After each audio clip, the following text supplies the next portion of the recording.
Good evening, everybody. Bonsoir. Thank you. Bonjour au Quebec.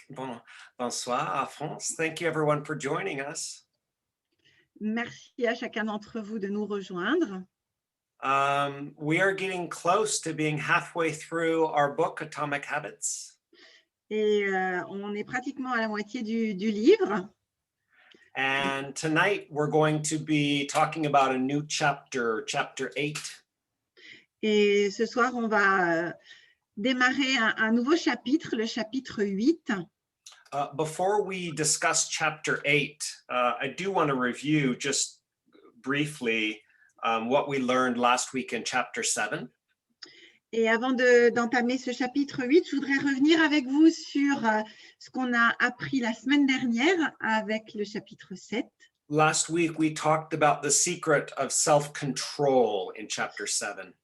On a évoqué le secret de la maîtrise de soi et du contrôle de soi la semaine dernière.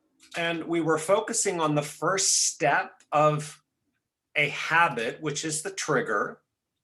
Et nous étions vraiment concentrés sur cette étape numéro 1 de toute habitude, qui est le déclencheur.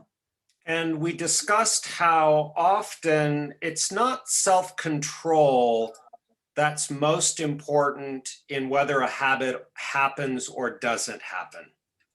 Et on était arrivé à cette discussion que finalement, ça n'est pas la plupart du temps la décision, la discipline ou le self-control qui va permettre à une habitude de s'installer et d'être efficace.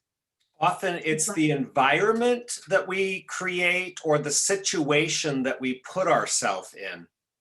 Mais finalement, c'est beaucoup plus la notion d'environnement et la situation que l'on crée dans cet environnement pour être propice à une habitude que l'on souhaite mettre en place ou affiner. So, for example, if there's a big bowl of popcorn in the kitchen and we see the remote control for the TV, we might create a situation to sit and eat popcorn for hours and hours while doing nothing but watching TV. Et par exemple, si jamais l'environnement comporte un grand saladier de pop-corn et puis la télécommande et la télévision avec un programme attrayant, l'environnement va être une invitation en fait, de s'asseoir pendant des heures durant à savourer ces pop-corn et à regarder la télévision. So a way to control these habits, especially habits that keep us from doing what we want to do, is we can learn to reduce our exposure to the trigger. Et l'autre partie de la réflexion était que on peut travailler à réduire finalement notre exposition, notre contact dans l'environnement avec le déclencheur, justement. So, for example, if we're working on an important project, donc, par exemple, si on travaille sur un projet important, we could put our phone in another room so it's not near us and we're not tempted to check social media or look on the internet. We can put the phone someplace where we are not. Donc, par exemple, si vous êtes en train de travailler, que vous avez vraiment un temps de travail qui est important à fournir, peut-être que la solution, c'est de mettre le téléphone dans une autre pièce pour ne pas être tenté d'aller de temps en temps regarder ce qui se passe sur les médias sociaux. Or if you have trouble sleeping at night and you watch television, the last thing before you go to bed, maybe you could remove the TV from the bedroom, and that would reduce your exposure to the temptation, the trigger. Et par exemple, si votre problématique à vous, c'est de vous mettre dans les meilleures conditions pour vous endormir, il va peut-être être intéressant d'enlever la télévision de votre chambre à coucher pour pouvoir réduire cette tentation, ce contact visuel avec cette télévision qui, si elle est allumée, si c'est la dernière chose que vous faites avant de vous endormir, peut perturber un endormissement et un sommeil réparateur. there's a first law that goes along with the first step. So a first law that goes along with the trigger, and that first law is make it obvious or make it evident.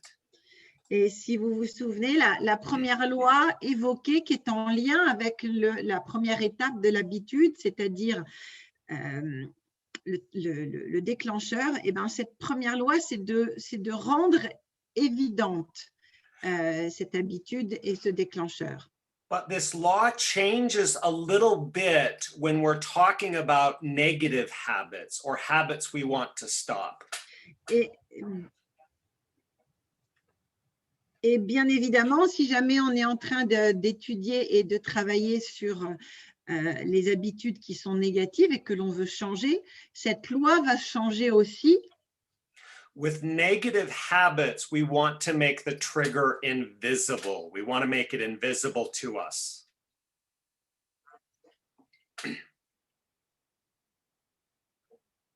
Donc, pour travailler sur ces habitudes négatives, là, la loi va être donc inversée et l'objectif va être de rendre ce déclencheur invisible.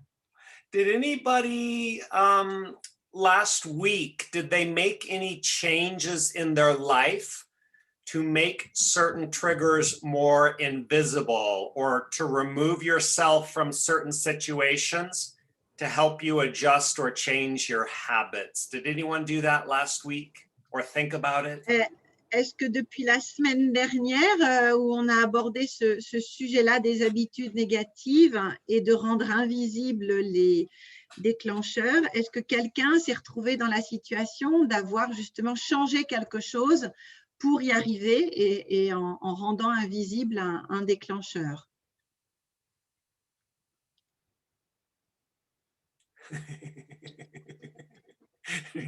Did anyone do that? Yes, I did. Oh, you did. Natalie, what did you do? Oui. Alors moi, j'ai un placard dans lequel j'ai beaucoup de douceur à grignoter quand mes enfants viennent me rendre visite ou que je passe un moment agréable avec du thé.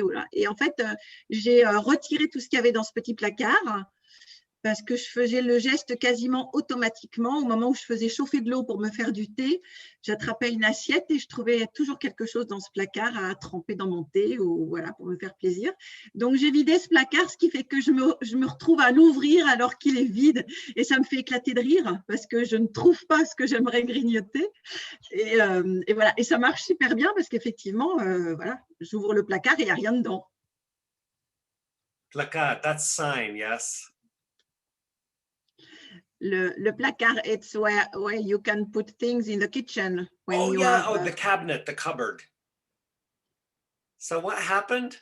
I was used to take biscuits or cakes or sweet things when I was drinking tea, and I put out all in the part of where all those things were.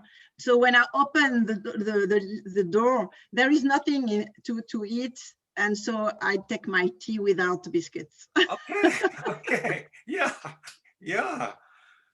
I was reading something yesterday. If you chew gum with sugar, you can add a pound a year because a stick of gum has 5 calories. So a small change like that can make a big difference. You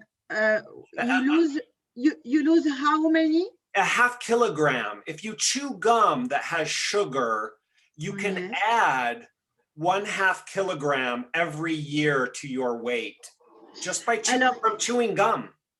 Jeff a lu quelque chose d'intéressant hier et qui disait que si jamais on a l'habitude de mâcher des chewing-gums qui ont du sucre, et dans un chewing-gum, il peut y avoir jusqu'à 5 grammes de sucre, donc c'est très important. On peut, juste à cause de cette habitude-là, stocker et prendre 1 kilo par an sans avoir forcément changé quoi que ce soit de notre alimentation, juste parce que ce petit chewing-gum qu'on va mâcher de façon régulière va créer cette prise de poids. So 10 years, that's 5 kilograms in 10 years. Et donc, si on prend même ne serait-ce qu'un demi-kilo par an, bah, si jamais en 10 ans, vous avez installé de façon durable 5 kilos de plus dans votre corps, bah c'est important. Yeah, so reducing the sweets that you eat with your coffee just every day, that habit over a year makes a huge difference. Et It's a donc big voilà, deal. en ce qui me concerne, d'arrêter d'avoir envie de tremper quelque chose dans mon thé, ça va faire une énorme différence. Yeah.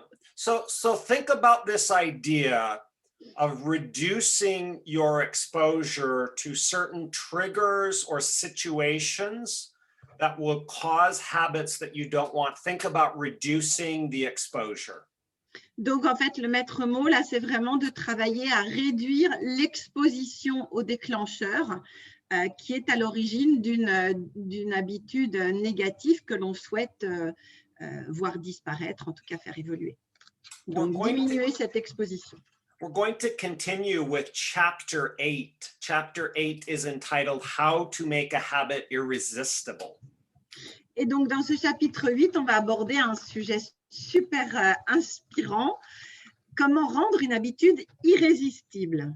And chapter 8 moves us to the second step. So not the trigger, but the next step, which is about our craving or our desire for the habit.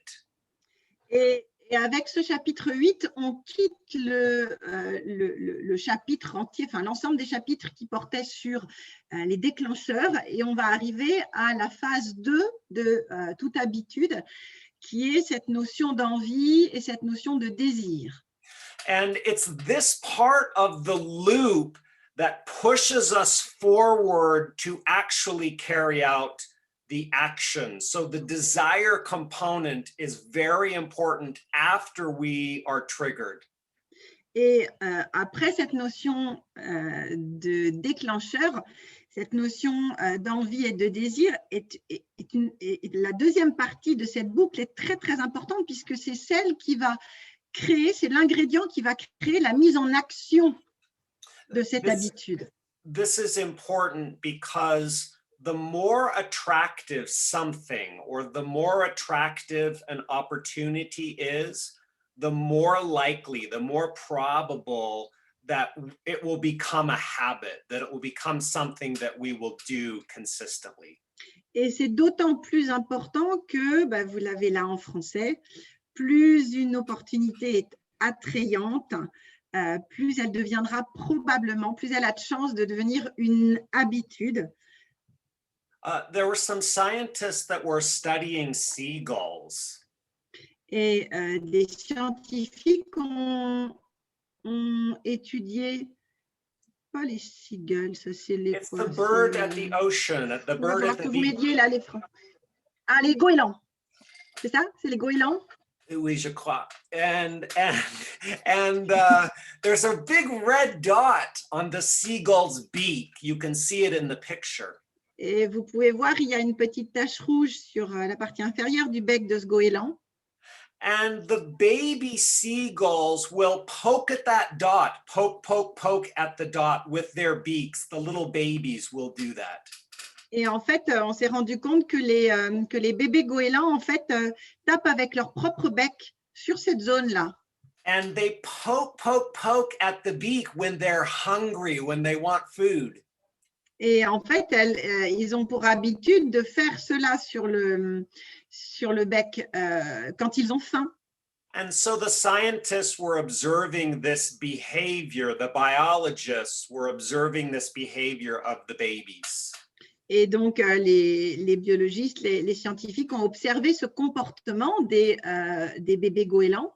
And they thought, when the mother is gone, what if we make a beak out of paper, out of cardboard, and we put a red dot on the fake beak and we put it into the nest? What will happen? What will happen? Et ils se sont dit, si jamais on fabrique un faux bec avec la même partie rouge et qu'on la présente aux bébés goélands, aux oignons, qu'est-ce qui va se passer? And the scientists, the biologists thought, yes, the babies will know. They're not going to poke at the fake beak. They will know. they will know that it's a fake beak, the baby seagulls. Et la plupart des biologistes ou des scientifiques étaient plutôt en train de penser, do you hear me? Yes, oui, je peux entendre. Yes. Étaient plutôt en train de penser que les bébés goélands n'allaient pas forcément se faire avoir par ce faux bec avec la tache rouge. But when they put the beak in, the babies started pounding at it as fast as they could. They were hungry. Et en fait, contre toute attente, au moment où ils ont présenté ce faux bec à tous les oisillons goélands, eh bien, ils se sont mis à taper sur la tache rouge juste parce qu'ils avaient faim et que c'est le signal. And so they put 3 red circles on the beak, not 1, but 3. And they put the beak in, and again, the babies, they tapped on all 3 red circles. Et ils ont fait évoluer l'expérience en mettant 3 taches rouges et les bébés goélands ont continué à taper à fond sur ces taches rouges. The desire to be fed to the babies is irresistible, and it's built into their biology to poke at that red dot. Et c'était une évidence là que le besoin, l'envie, le désir d'être nourri est absolument irrésistible, irrépréhensible, et c'est dans leur fonctionnement biologique, c'est dans leur ADN de taper sur cette tache rouge pour être nourri. Modern day companies have used this idea to affect our behavior. Et en fait, il y a beaucoup d'entreprises qui ont utilisé ces phénomènes et cette connaissance pour modifier nos comportements. For example, built into our biology is a desire for fat and for sugar. Et donc, par exemple, il y a quelque chose qui est maintenant dans notre biologie, c'est l'envie de manger gras ou sucré. It was very rare that our ancestors 10,000 years ago, it was rare to have foods that had a lot of fat or had a lot of sugar, and they craved those foods. Et en fait, les ancêtres, en tout cas, le type de personnage que vous voyez là de la préhistoire, il était rare qu'ils aient à disposition de la nourriture très grasse ou très sucrée. And that's a craving that we still have. We still crave these foods that are high in fat and high in sugar because they're very calorie dense. They contain a lot of calories. Et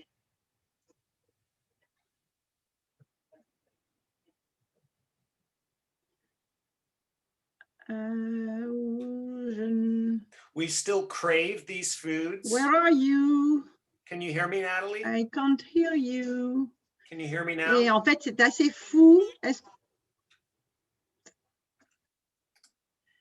Can you hear me? Do you hear me? I can hear you.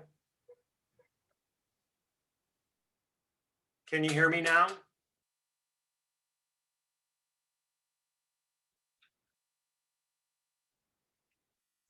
Solange, est-ce que vous pouvez m'entendre?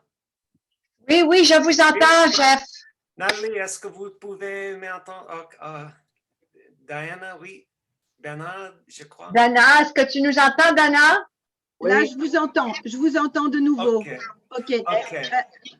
Donc, c'est complètement dingue de se dire que aujourd'hui encore, on est un peu programmé pour être attiré par ce qui est gras et sucré. On le voit dans les publicités, les images, parce qu'on sait que c'est d'une énorme densité de calories inutiles et mauvaises pour nous. Oui, c'est ça. How do you feel when you see this picture? Comment est-ce que vous vous sentez quand vous voyez cette photo?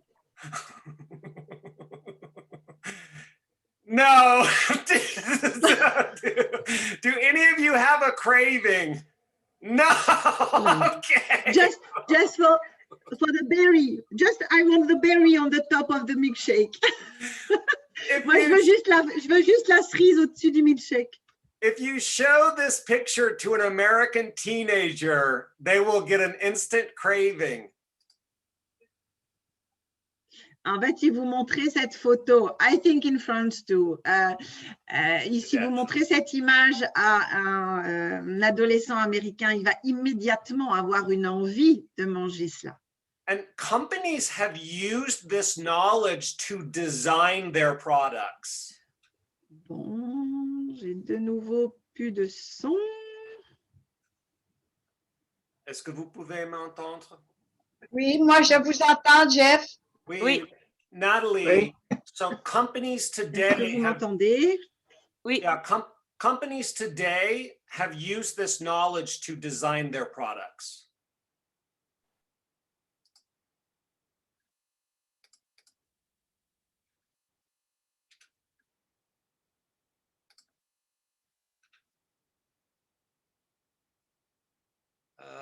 Je ne peux pas voir Nathalie.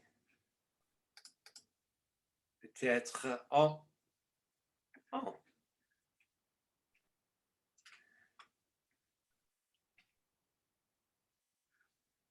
Nathalie, you're muted. Est-ce que je suis la seule à avoir ce problème de connexion ou est-ce que vous êtes un certain nombre à l'avoir aussi? Parce que s'il n'y a que moi, pour ne pas gêner la conférence, je veux bien passer la main à quelqu'un qui traduit. Am I the only one who has this connection problem? I think so, je crois. Okay, if somebody wants to take the translation, I don't want to bother you. I don't I'm know. okay. Let's try and Yeah. continue. So, Okay. so companies have designed their products to take advantage of this craving that we have. Et donc, les compagnies de l'agroalimentaire ont bien designé leurs produits pour provoquer cette envie de manger, cette envie de se faire plaisir. And they will spend hours and hours creating the exact right combination of the taste and how it feels in the mouth to try and create a very strong desire or craving. Et ils passent de longues heures à travailler pour trouver le bon design, la bonne couleur, ce qui va nous faire le plus envie, ce qui va nous donner envie d'acheter, de manger. They want to make the product irresistible. Et l'objectif, c'est de rendre le produit irrésistible et qu'on ne puisse pas s'empêcher de l'attraper et de le mettre dans le caddie. And we actually can use this knowledge in order to work on or to create habits for ourselves. Et on peut tenir compte finalement de cette analyse, de cette situation pour l'appliquer à nous-mêmes et rendre les habitudes que l'on souhaite pour nous-mêmes irrésistibles aussi. There's an interesting brain chemical that affects desire very strongly. Il y a un neuromédiateur, enfin il y a une substance dans notre corps qui est très impliquée dans le fait de rendre quelque chose irrésistible et excitante. You've probably heard of it before. It's dopamine. Et vous en avez certainement déjà entendu parler, c'est la dopamine. And the habits that have this relationship with dopamine, maybe you can just share the slide, Natalie, or read the slide. Et les habitudes sont une boucle finalement de rétroaction induite par la dopamine. Lorsque la dopamine augmente, notre motivation à agir augmente également. They've done studies where they've had rats and they've blocked the dopamine production in the rats, so the rats stop producing dopamine. Et il y a eu des études où on a fait en sorte de bloquer la production de dopamine de rats. And it's interesting what happens. The rat loses its desire to eat, to drink, to play. It doesn't want to do anything. Et ce qui a été intéressant, c'est que pour les rats dont on avait bloqué la production de dopamine, ces rats n'étaient plus intéressés ni par le fait de manger, ni par le fait de boire, ni par le fait de jouer ou de faire quoi que ce soit. Ces rats devenaient absolument amorphes. And dopamine is incredibly important in affecting our desire to act or to do something. Et donc, on sait que la dopamine est vraiment un neuromédiateur extrêmement puissant pour transformer le passage de l'identification du désir et de l'envie au passage à l'action.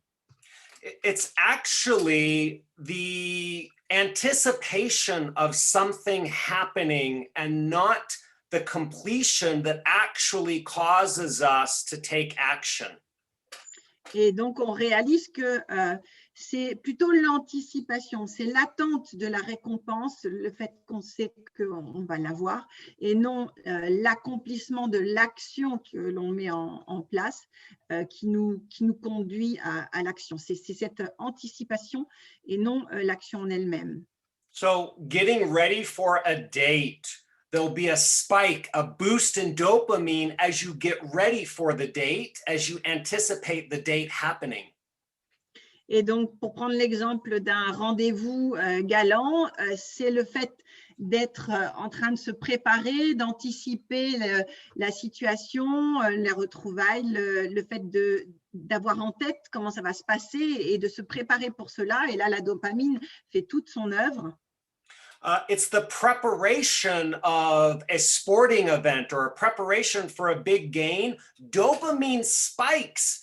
And it's actually not winning that causes the dopamine to spike, but it's the anticipation that causes dopamine to be present and drives us forward into the action.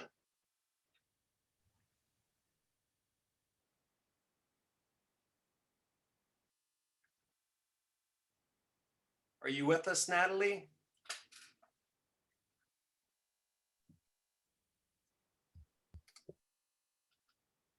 Est-ce que vous êtes ici? Je ne crois pas que Natalie. Moi, je vous entends, Jeff. Solange, je vous entends. Oui. Je crois que Natalie n'avait pas une connexion très bonne. Mais ici, she's back.